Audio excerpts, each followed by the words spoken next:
On est le 15 juillet là et on va quitter un petit camping bien sympa où on a rencontré pas mal de Brésiliens. Mais on compte continuer vers le nord, là, vers Florianópolis. Et puis on va s'arrêter en chemin évidemment une ou deux fois. On espère aller faire une petite randonnée dans un parc national. On verra ce que ça nous réserve. Il fait pas très beau aujourd'hui. On espère aussi que le soleil va revenir en allant vers le nord.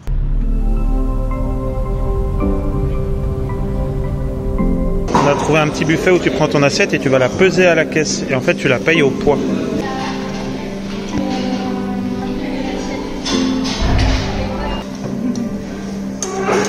Là, on est arrivé dans la petite ville de Torres.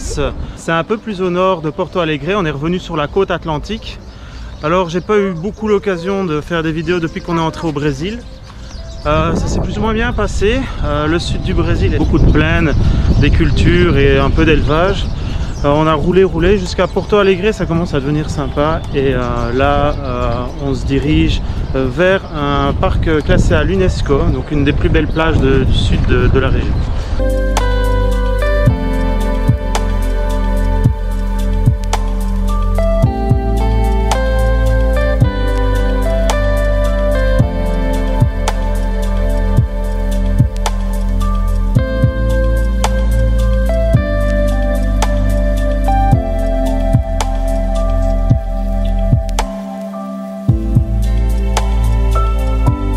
Depuis qu'on est arrivé au Brésil, depuis la frontière sud, donc la frontière avec l'Uruguay, on a déjà parcouru à peu près 800 km. Et donc comme je disais, le sud-sud là, c'est beaucoup de plaines, des cultures céréalières et un peu d'élevage. Mais là, donc on a dépassé Porto Alegre, on remonte vers le centre du Brésil, donc direction Rio. Et là, la végétation commence à changer. Ça devient de plus en plus tropical, il fait aussi meilleur. Pour le moment, on s'est chaque fois arrêté dans des campings, mais on s'est senti en sécurité plus ou moins partout. Les Brésiliens nous disent qu'évidemment dans les grandes villes, il ne faut pas se garer n'importe où et pas laisser le van sans surveillance, mais ça c'est comme dans toutes les grandes villes. Donc chaque fois on trouve des petits parkings sécurisés où on paye quelques reais, mais c'est pas grand chose.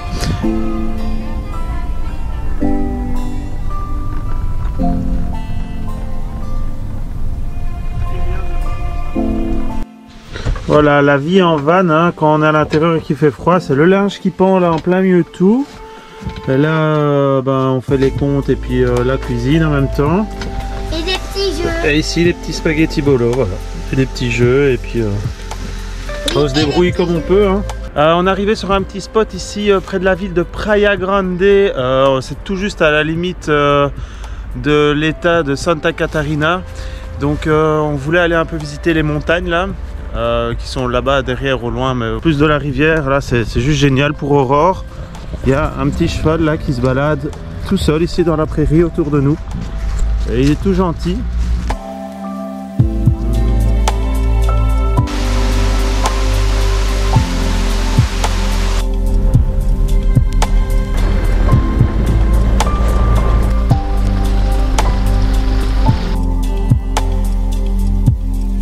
Après avoir fait une petite demi-heure de 4x4 dans des pistes, passer des rivières, etc., on est enfin arrivé à un spot en plein milieu des montagnes.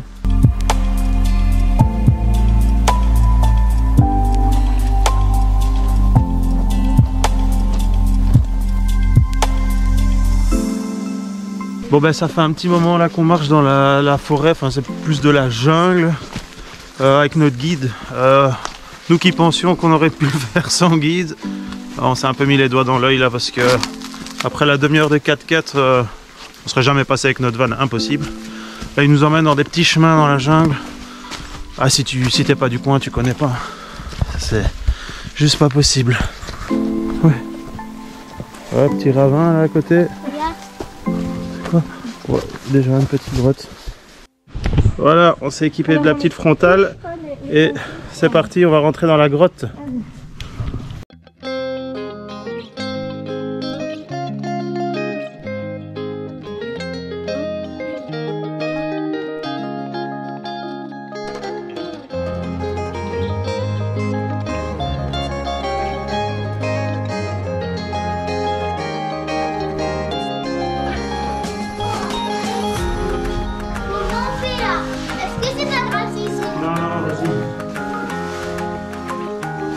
fait, c'est de la spéléo là qu'on fait.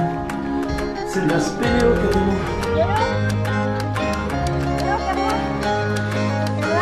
Là on est passé par les grottes et puis on monte dans la jungle là. Et vraiment on sait pas trop où on va. On fait confiance à notre guide parce que là on saurait pas retrouver le chemin de retour. Et il fait assez humide et il commence à faire chaud. C'est assez impressionnant là d'être dans la jungle au milieu de nulle part. Ah, vaut mieux pas avoir un accident ici. C'est quand même un ravin là. Si tu tombes là, chaud hein. Ouais, c'est pas possible. Quoi? On est presque au-dessus. Oh, oh mon dieu. Oh.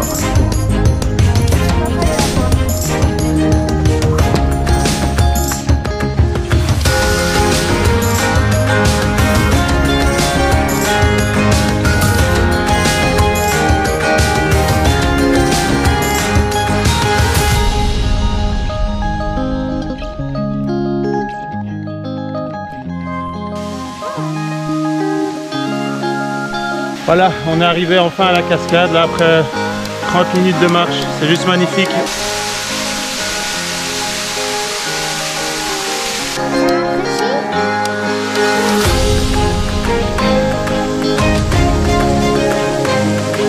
Après une petite pause à la cascade, il nous a sorti des biscuits, de l'eau et tout, il avait tout prévu pour nous. On se retape 20-30 minutes de marche dans la jungle pour retourner à la voiture.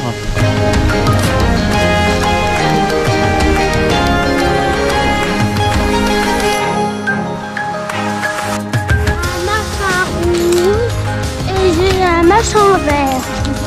On termine après presque 3 heures de marche dans les montagnes.